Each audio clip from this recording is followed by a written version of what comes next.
Hey guys, how you going?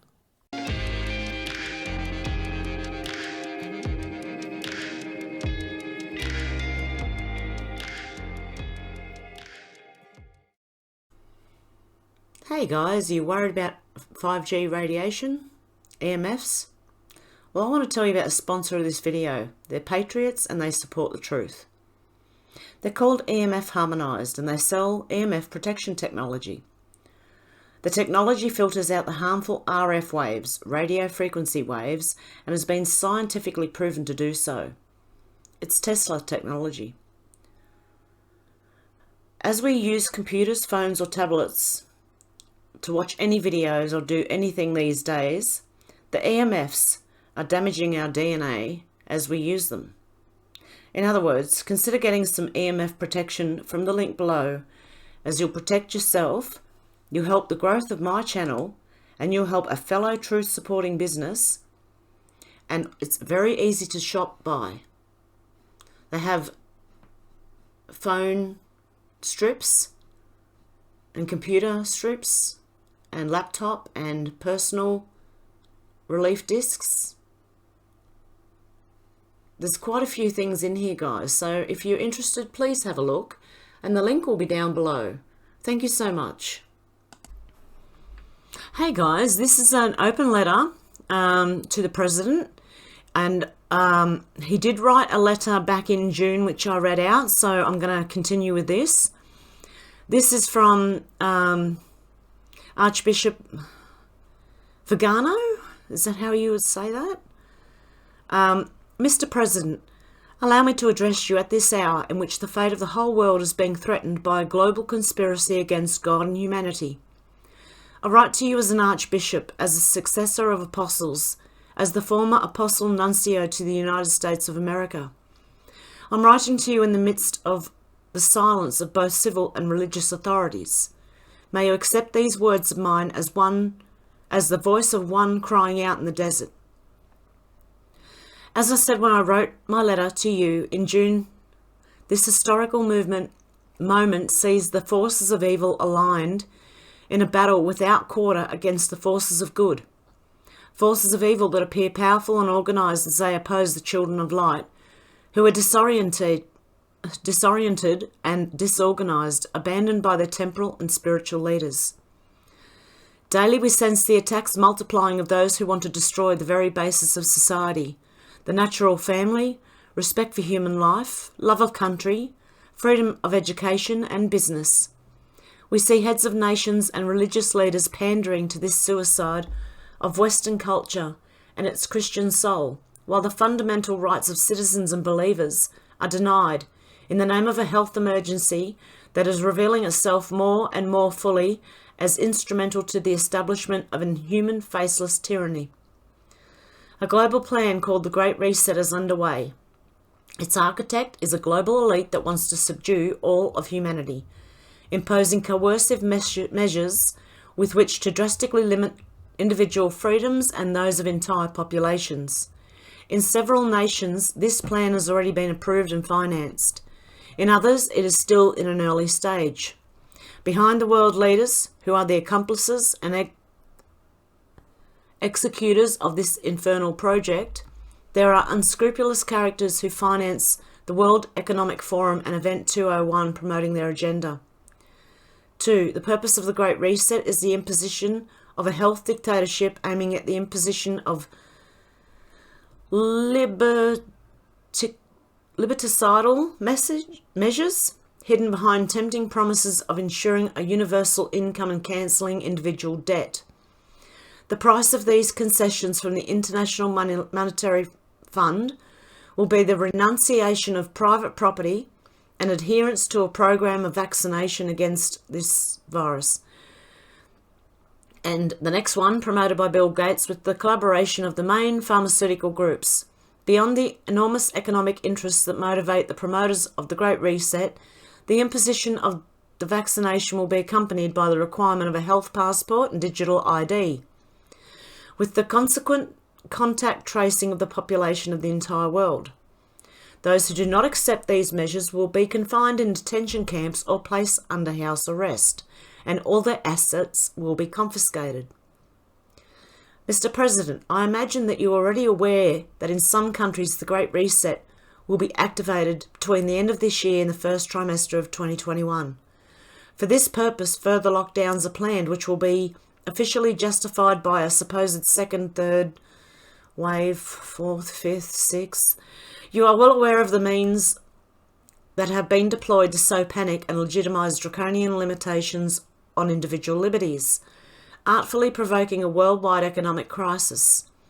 In the intentions of its architects, this crisis will serve to make the recourse of nations to the Great Reset irreversible, thereby giving the final blow to a world whose existence and very memory they want to completely cancel. But this world, Mr. President, includes people, affections, institutions, faith, culture, traditions and ideals. People and values that do not act like automatons, who do not obey like machines, because they are endowed with a soul and a heart, because they are tied together by a spiritual bond that draws its strength from above, from that God that our adversaries want to challenge, just as Lucifer did in the beginning of time with his non-servium. Many people, as we well know, are annoyed by this reference to the clash between good and evil, as the use of apocalyptic overtones, which according to them exacerbates spirits and sharpens divisions.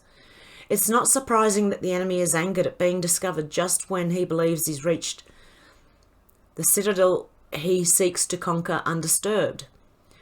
What is surprising, however, is that there is no one to sound the alarm. The reaction of the deep state to those who denounce its plan is broken and incoherent but understandable. Just when the complicity of the mainstream media has succeeded in making a transition to the New World Order almost painless and unnoticed, all sorts of deceptions, scandals and crimes are coming to light. Until a few months ago, it was easy to smear as conspiracy theorists those who denounced these terrible plans, which we now see being carried out to the smallest detail. No one up until last February would have ever thought that in all of our cities, citizens would be arrested for simply wanting to walk down the street, to breathe, to want to keep their businesses open, to want to go to church on Sunday. Yet now it's happening all over the world. Even in picture postcard Italy, that many Americans consider to be a small enchanted country with its ancient monuments, its churches, its charming cities, its characteristic villages, and while the politicians are barricaded inside their palaces, promulgating decrees like Persian satraps, businesses are failing, shops are closing, and people are prevented from living, travelling, working, and praying. The disastrous psychological consequences of this operation are already being seen, beginning with the suicides of desperate entrepreneurs and of our children, segregated from friends and classmates, told to follow their classes while sitting at home alone in front of a computer. In sacred scripture, St. Paul speaks to us of the one who opposes, the manifestation of the mystery of iniquity, the kathekon. 2 Thessalonians 2, 6-7. In the religious sphere, this obstacle to evil is the church, and in particular the papacy. In the political sphere, it is those who impede the establishment of the New World Order. As it is now clear, the one who occupies the chair of Peter has betrayed his role from the very beginning in order to defend and promote globalist ideology, supporting the agenda of the deep church who chose him from its ranks. Mr. President, you have clearly stated that you want to defend the nation, one nation under God, fundamental liberties and non-negotiable values that are denied and fought against today. It is you, dear President, who are the one who opposes the deep state, the final assault of the children of darkness. Around you are gathered with faith and courage those who consider you the final garrison against the world dictatorship. The alternative is to vote for a person who is manipulated by the DS, gravely compromised by scandals and corruption, who will do to the United States what Giorgi Mario Bergoglio is doing to the church, Prime Minister Conte to Italy, President Macron to France, Prime Minister Sanchez to Spain, and so on. The blackmailable nature of JB, just like that of the prelates of the Vatican's magic circle, will expose him to be used unscrupulously, allowing illegitimate powers to interfere in both domestic as well as international balances. It is obvious that those who manipulate him already have someone worse than him ready, with whom they will replace him as soon as the opportunity arises. 4. And yet, in the midst of this bleak picture, this apparently unstoppable advance of the invisible enemy, an element of hope emerges. The adversary does not know how to love, and it does not understand that it is not enough to assure a universal income or to cancel mortgages in order to subjugate the masses and convince them to be branded like cattle. This people, which for too long has endured the abuses of a hateful and tyrannical power, is rediscovering that it has a soul. It is understanding that it is not willing to exchange its freedom for the homogenization and cancellation of its identity. It is beginning to understand the value of familial and social ties, of the bonds of faith and culture that unite honest people. This great reset is destined to fail because those who planned it do not understand that there are still people ready to take to the streets to defend their rights, to protect their loved ones, to give a future to their children and grandchildren. The levelling inhumanity of the globalist project will shatter miserably in the face of the firm and courageous opposition of the children of light. The enemy has Satan on his side, he who only knows how to hate. But on our side we have the Lord Almighty, the God of armies arrayed for battle, and the most holy Virgin who will crush the head of the ancient serpent. If God is for us, who can be against us? Mr. President, you are well aware that in this crucial hour the United States of America is considered the defending wall against which the war declared by the advocates of globalism has been unleashed. Place your trust in the Lord. Place your trust in the Lord. Strengthened by the words of the Apostle Paul, I can do all things in him who strengthens me. To be an instrument of divine providence is a great responsibility, for which you will certainly receive all the graces of state that you need, since they are being fervently implored for you by the many people who support you with their prayers. With this heavenly hope and the assurance of my prayer for you, the First Lady, and for your collaborators, with all my heart I send you my blessing. God bless the United States of America, or the USA. And it's from Carlo Mario Vigano. And that is the letter. So I just wanted to read it to you because that's what, but I think this will be used in a way against them as well. I'm not saying we're going to have some sort of form of Nasara Jasara, but I'm not saying that this won't be used against them.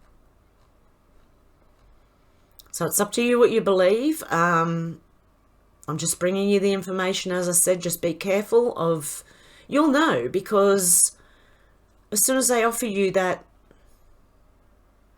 the vax or whatever, you'll see it straight away.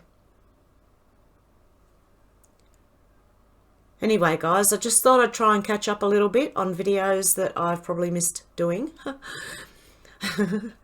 So, yeah, I just found this and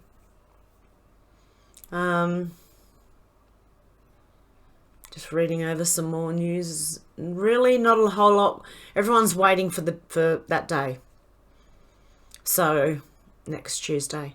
So, yeah, I'll see what I can find anyway, and I'll come back and bring you more videos as soon as I find anything. Okay, guys, have a good one. Bye.